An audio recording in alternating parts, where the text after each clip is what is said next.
Hello students, आज हम solve करने वाले हैं प्रैक्टिस सेट 38। और प्रैक्टिस सेट 38 के जितने भी क्वेश्चन हैं वो हैं इनवर्स प्रोपोर्शन के क्वेश्चन। तो इनवर्स प्रोपोर्शन क्या होता है, हम क्वेश्चन वाइज देखते जाते हैं और मैं आपको एक्सप्लेन करती हूँ वो हम कैसे सॉल्व कर सकते हैं। देखो यहाँ पे फर्स्ट क्वेश्चन है 5 workers take 12 days to weed a field. मतलब जो 5 वर्कर्स हैं वो 12 डेज जो हैं वो लगाते हैं टू वीड अ फील्ड। मतलब जो एक फील्ड है मतलब खेत है, खेत में जो वीड मतलब जो छोटे छोटे प्लांट्स होते हैं वो प्लांटिंग जो करते हैं उसके लिए जो 5 वर्कर्स हैं वो 12 डेज जो है वो लेते हैं। Then how many days would 6 workers takes. तो अगर 5 वर्कर्स 12 डेज ले रहे हैं to weed a field, then 6 workers जो हैं वो कितने दिन लेंगे वो हमको फाइंड आउट करना है। एंड सेकेंड एक और क्वेश्चन है इसमें, हाउ मेनी वुड 15 टेक्स। मतलब 15 वर्कर्स अगर होंगे तो वो कितने डेज लेंगे टू वीड अ फील्ड। तो ये क्या है, एक इनवर्स प्रोपोर्शन का क्वेश्चन है। क्यों इनवर्स प्रोपोर्शन का ये क्वेश्चन है, बिकॉज आप देख सकते हो कि अगर नंबर ऑफ वर्कर्स जो हैं वो अगर इंक्रीज होंगे, अगर काम करने वाले जितने ज़्यादा होंगे तो वो उतनी जल्दी ही काम को फिनिश करेंगे। दैट मीन्स जो 5 वर्कर्स अगर 12 डेज ले रहे हैं तो अगर हम 6 वर्कर्स हैं या 15 वर्कर्स, तो ज़्यादा वर्कर अगर होंगे तो वो काम को उतनी जल्दी फिनिश करेंगे। दैट मीन्स अगर एक क्वांटिटी यहाँ पे बढ़ रही है, that is the number of workers अगर इंक्रीज हो रहा है, तो नंबर ऑफ डेज जो है मतलब काम जल्दी फिनिश होगा, मतलब नंबर ऑफ डेज जो है वो डिक्रीज होंगे। इसके लिए ये क्या है, एक इनवर्स प्रोपोर्शन का क्वेश्चन है। अब मैं आपको बताती हूँ कि हम इनवर्स प्रोपोर्शन के क्वेश्चन को कैसे सॉल्व कर सकते हैं। तो ये हम स्टार्ट करते हैं क्वेश्चन सॉल्व करना। तो देखो 2 सिचुएशंस दी हुई है। पहला कि हमको 6 वर्कर्स होंगे तो वो कितने डेज लेंगे, और 15 वर्कर्स होंगे तो वो कितना डेज लेंगे। तो ये हमको फाइंड आउट करना है। 2 वैल्यूज हमको फाइंड आउट करनी है, 6 वर्कर्स के लिए और 15 वर्कर्स के लिए। तो हम 1 बाय 1 करते हैं। पहले हम 6 वर्कर्स कितने डेज लेंगे वो फाइंड आउट करते हैं। तो ये हम लिख सकते हैं at 6 workers take x days to weed a field. Suppose कि 6 वर्कर्स जो हैं वो x डेज लेते हैं टू वीड अ फील्ड। तो यहाँ पे आप लिख सकते हैं एज, तो ये स्टेटमेंट हम लिख सकते हैं as the number of workers increases the number of days decreases. मतलब नंबर ऑफ वर्कर्स अगर इंक्रीज होंगे तो नंबर ऑफ डेज जो है वो डिक्रीज होंगे। So the number of workers and the number of days are in inverse proportion. अगर number of workers बढ़ रहे हैं तो नंबर ऑफ डेज डिक्रीज हो रहे हैं, मतलब ये दोनों ऑपोजिट है, एक अगर बढ़ रहा है तो दूसरा कम हो रहा है। तो इसको हम क्या कहते हैं, इनवर्स प्रोपोर्शन कहते हैं। तो अब हम इसको सॉल्व कैसे करते हैं तो वो मैं आपको बताती हूँ। डायरेक्ट प्रपोर्शन में हम डिवाइड कर रहे थे और यहाँ पे हम मल्टीप्लाई करेंगे। जैसे सपोज यहाँ पे हम लिख सकते हैं 5 workers will take 12 days to weed a field. मतलब अगर 5 वर्कर्स जो है वो 12 डेज में they can weed a plant, then 6 workers will take x days to weed a field. 5 workers can weed a field in 12 days. Then 6 workers जो हैं वो x days में they can weed a field. ये x हमने suppose किया है। अब हमको यहाँ पे सॉल्व करना है इसको और x की वैल्यू फाइंड आउट करनी है। तो x इज इक्वल्स टू हम यहाँ पे लिख सकते हैं 5 इंटू 12 अपॉन ये 6 जो है वो यहाँ पे आ जाएगा। अब हम इसको रिड्यूस कर लेते हैं। तो ये हो जाएगा 6 1 जा 6 और ये हो जाएगा 6 2 जा 12। नाउ अब हम x की वैल्यू फाइंड आउट कर लेते हैं। तो ये हो जाएगा x is equals to 5 into 2। तो 5 2 जा 10। तो ये हो जाएगा x की वैल्यू कितनी आ गई, 10 डेज हो गई। मतलब अगर हमने 6 वर्कर लिए तो 6 वर्कर्स जो हैं उनको 10 डेज लगेंगे to weed a field. Now हमने फर्स्ट पार्ट जो है वो फाइंड आउट कर लिया। इसमें एक और क्वेश्चन है that how many would 15 take. That means 15 workers अगर होंगे तो वो कितने डेज लगाएंगे। तो हम सेकेंड कंडीशन जो है हमको गिवन है वो भी हम फाइंड आउट कर लेते हैं। तो सेकेंड कंडीशन हमको दी हुई है कि 15 वर्कर्स जो हैं वो कितने डेज लेंगे। तो हम लिख सकते हैं let 15 workers take y days to weed a field. तो 6 वर्कर्स के लिए हमने x डेज लिया था कि उनको x डेज लगेंगे, वैसे ही हम 15 वर्कर्स के लिए लिख सकते हैं that they take y days to weed a field. तो अगेन हम यहाँ पे इक्वेशन फॉर्म कर लेते हैं कि जो 5 वर्कर्स जो हैं अगर वो 12 डेज लेते हैं to weed a field, that is given part, तो जो 15 वर्कर्स जो हैं वो y डेज लेंगे टू वीड अ फील्ड। तो ये हमने इक्वेशन क्रिएट कर लिया। अब हम इसको सॉल्व करते हैं, दैट इज हम y की वैल्यू फाइंड आउट करते हैं। तो y इक्वल्स टू हो जाएगा 5 इंटू 12 अपॉन 15। तो ये हम लिख सकते हैं। अब हम इसको रिड्यूस करेंगे तो हमारे y की वैल्यू हमको मिल जाएगी। तो ये हम कर सकते हैं 5 1 ज़ा 5 और ये हो जाएगा 5 3 ज़ा 15। अगेन हम इसको रिड्यूस कर सकते हैं 3 1 ज़ा 3 एंड 3 4 ज़ा 12। दैट इज हमारे y की वैल्यू कितनी आ गई, 4 डेज आ गई। 4 डेज का मतलब है कि अगर 15 वर्कर्स होंगे तो वो 4 डेज में they can weed a field. ये हम इसका कंक्लूजन लिख सकते हैं, therefore 6 workers will take 10 days and 15 workers will take 4 days to weed a field. तो इसमें भी आप कंपेयर कर सकते हैं कि जो 5 वर्कर्स थे वो 12 डेज ले रहे थे, 6 वर्कर्स जो हैं वो 10 डेज में अपना वर्क फिनिश कर सकते हैं और जो 15 वर्कर्स होंगे वो 4 डेज में ही अपना वर्क फिनिश कर सकते हैं। दैट मीन्स अगर एक क्वांटिटी बढ़ रही है तो दूसरी डिक्रीज हो रही है, तो इसको हम कहते हैं inverse proportion.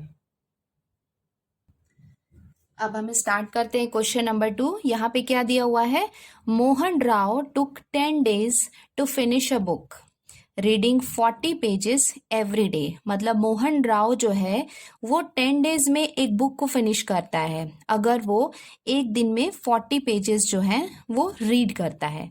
Then how many pages must he read in a day to finish it in 8 days. That means अगर 10 डेज में अगर वो बुक को फिनिश कर रहा है तो उसको 1 डे में 40 पेजेस जो है वो रीड करने होते हैं, और अगर उसको बुक 8 डेज में फिनिश करनी है तो उसको हर दिन कितने पेजेस रीड करने होंगे, ये हमको फाइंड आउट करना है।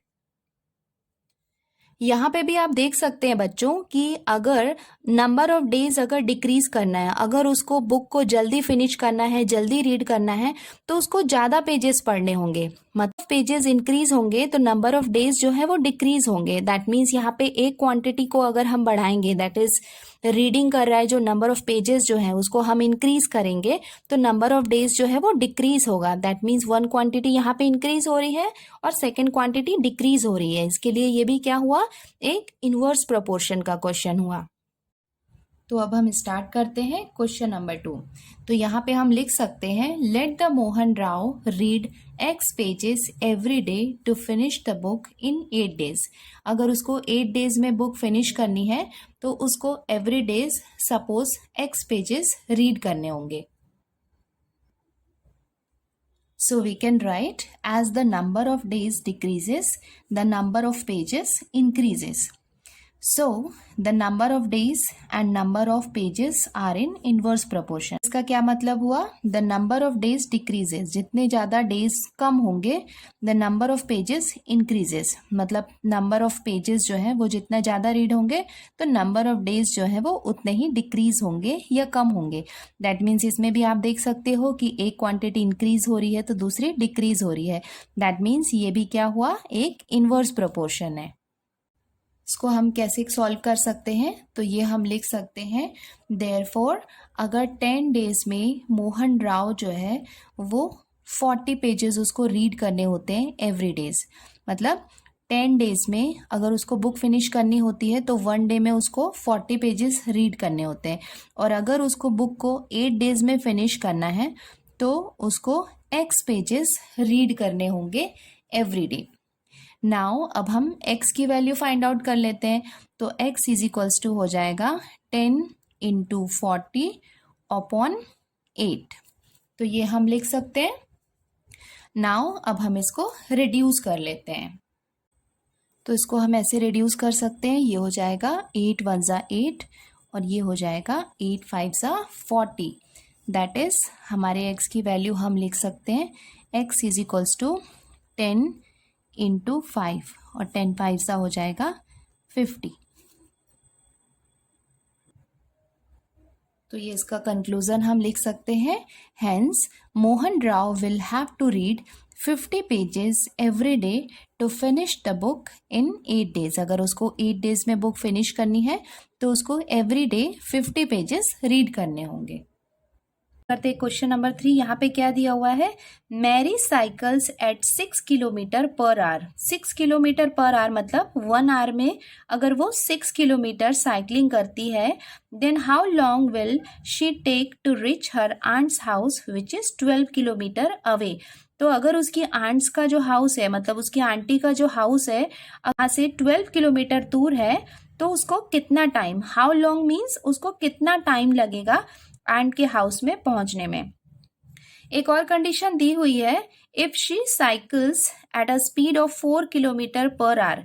तो देखो फर्स्ट कंडीशन में वो उसकी जो स्पीड है वो कितनी है, 6 किलोमीटर पर आवर, मतलब 1 आवर, 1 घंटे में अगर वो 6 किलोमीटर साइकिलिंग कर रही है तो उसको आंट के घर जाने में कितना टाइम लगेगा वो फाइंड आउट करना है। और सेकेंड सिचुएशन है, if she cycles at a speed of 4 kilometre per our. अगर वो 4 kilometre per hour means 1 our में अगर वो 4 किलोमीटर साइकिलिंग कर रही है, then how long would she take. तो उसको कितना टाइम लगेगा आंट के हाउस में पहुंचने में। देखो डिस्टेंस आपको सेम रहेगा, दैट इज आंट का हाउस, उसकी आंटी का जो घर है वो 12 किलोमीटर क्या है, दूर है। तो यहाँ पे 2 स्पीड हमको दी हुई है, फर्स्ट स्पीड है 6 किलोमीटर पर आवर और सेकेंड स्पीड दी हुई है 4 किलोमीटर पर आवर। अगर वो इस स्पीड में चलाएगी तो उसको आंट के घर जाने में कितना टाइम लगेगा, हाउ लॉन्ग मतलब हमको टाइम फाइंड आउट करना है। और सेकेंड अगर वो इस स्पीड में चलाएगी, that is 4 kilometre per our की स्पीड से अगर वो साइकिलिंग करेगी तो वो कितने टाइम में आंट के घर में पहुंचेगी, ये हमको फाइंड आउट करना है। तो यहाँ पे हमको 2 कंडीशंस दी हुई है, तो हम क्वेश्चन नंबर 3 जो है उसको स्टार्ट करते हैं सॉल्व करना। तो हम 1 बाय 1 करेंगे। तो पहले हमको जो फर्स्ट कंडीशन है वो हम सॉल्व करते हैं। तो पहले जो कंडीशन 1 है उसके अकॉर्डिंग हमको जो गिवन पार्ट है वो हम लिख लेते हैं। तो गिवन पार्ट क्या है, स्पीड हमको दिया हुआ है, स्पीड ऑफ साइकिल। आप देख स्पीड ऑफ साइकिल हमको दिया हुआ है यहाँ पे 6 किलोमीटर पर आवर। तो ये हम लिख लेते हैं, speed of cycle in condition 1 is 6 kilometre per our. और सेकेंड हमको क्या दिया हुआ है, डिस्टेंस दिया हुआ है, मतलब कितनी दूर है। तो ये भी हम लिख लेते हैं, हमको यहाँ पे डिस्टेंस दिया हुआ है। तो डिस्टेंस इज इक्वल्स टू कितना दिया हुआ है, 12 किलोमीटर। और नेक्स्ट जो है दैट इज टाइम, मतलब हाउ लॉन्ग मतलब उसको कितना टाइम लगेगा, ये हमको फाइंड आउट करना है, दैट इज हमको टाइम जो है वो फाइंड आउट करना है। ये काफी इजी है बच्चों, बस आपको फॉर्मूला एक है जो अप्लाई हो रहा है वो मैं आपको बता देती हूँ कि टाइम फाइंड आउट हम कैसे कर सकते हैं। तो टाइम इज इक्वल्स टू आप लिख सकते हैं डिस्टेंस अपॉन स्पीड। तो ये फॉर्मूला है, ये आपको लिखना है, therefore time is equals to distance upon speed. तो अब हम इसमें फॉर्मूला में वैल्यूज पुट कर देते हैं। देखो डिस्टेंस हमको कितना दिया हुआ है, 12 किलोमीटर दिया हुआ है, अपॉन स्पीड, यहाँ पे स्पीड कितनी है 6 किलोमीटर। तो ये हम लिख लेते हैं 6 किलोमीटर। अब हम इसको रिड्यूस कर लेते हैं, तो ये हो जाएगा 6 1 जा 6 और ये हो जाएगा 6 2 जा 12। दैट मीन्स ये कितना आ गया, 2 आवर्स। कंडीशन 2 जो है, कंडीशन 2 में जो गिवन पार्ट है वो भी हम लिख लेते हैं। तो कंडीशन 2 में जो गिवन पार्ट है वो हो जाएगा speed of cycle. Speed of cycle हमको सेकेंड कंडीशन में कितना दिया हुआ है, 4 किलोमीटर पर आवर। और जो डिस्टेंस है वो सेम रहेगी दोनों कंडीशन में। तो डिस्टेंस कितना है, 12 किलोमीटर। तो अगेन हमने जो फॉर्मूला कंडीशन 1 में अप्लाई किया था वही सेम फॉर्मूला हम यहाँ पे अप्लाई करने वाले हैं। देयरफॉर हमको टाइम फाइंड आउट करना है। तो ये हम लिख सकते हैं, time is equals to distance upon speed. तो सेम फॉर्मूला हमने यहाँ पे लिख लिया। अब हम इसमें वैल्यू पुट करते हैं।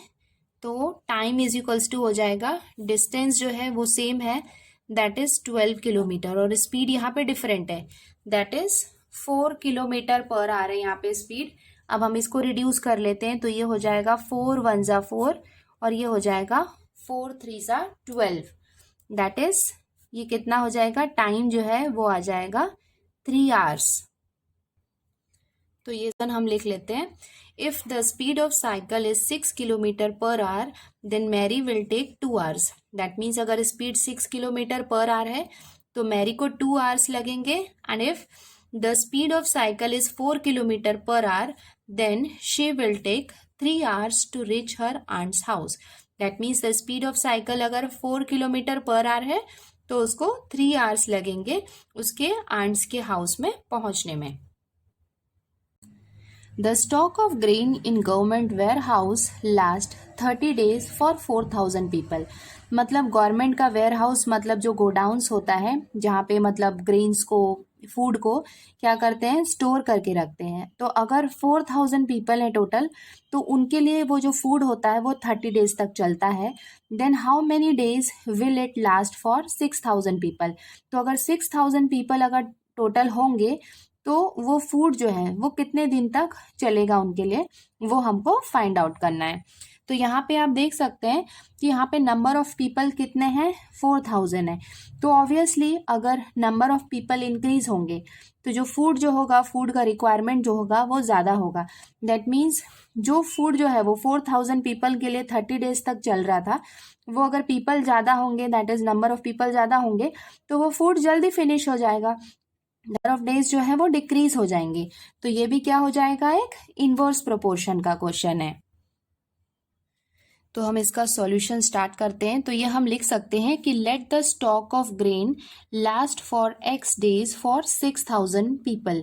दैट मीन्स अगर 6,000 पीपल हैं तो वो जो फूड है वो x डेज तक क्या होगा, लास्ट होगा, दैट इज चलेगा।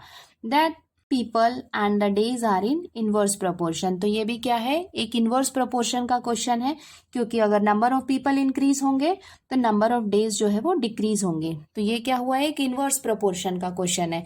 तो ये भी हम इसको सॉल्व कर लेते हैं। Therefore we can write 4,000 people अगर हैं तो the food is last for 30 days, और अगर 6,000 पीपल हैं then the food can be last for x days that we have supposed. Now we have to find the value of x. So x is equals to, we can write 4,000 into 30 upon 6,000। ये हमने लिख लिया। अब हम इसको reduce करते हैं। तो यहाँ पे आप देख सकते हैं 1 2 3 जीरोज हैं, यहाँ पे भी 1 2 3 जीरोज हैं। तो ये 3 जीरो से ये 3 जीरो को हमने कैंसिल कर दिया। अब हम इसको नेक्स्ट रिड्यूस करेंगे, 6 1 जा 6 और ये हो जाएगा 6 5 जा 30। नहीं बाकी है, तो ये हम लिख सकते हैं x is equals to 4 into 5, कितना हो जाएगा 20। दैट इज हमारे x की वैल्यू कितनी आ गई, 20। और ये हो जाएगा इसका conclusion. Therefore the stock of grain will last for 20 days for 6,000 people. That means अगर 4,000 पीपल थे तो उनके लिए 30 डेज तक वो फूड था, बट अगर 6,000 पीपल होंगे तो उनको वो फूड जो होगा वो 20 डेज की रिक्वायरमेंट को फुलफिल कर सकता है। और ये हो जाएगा हमारा आंसर।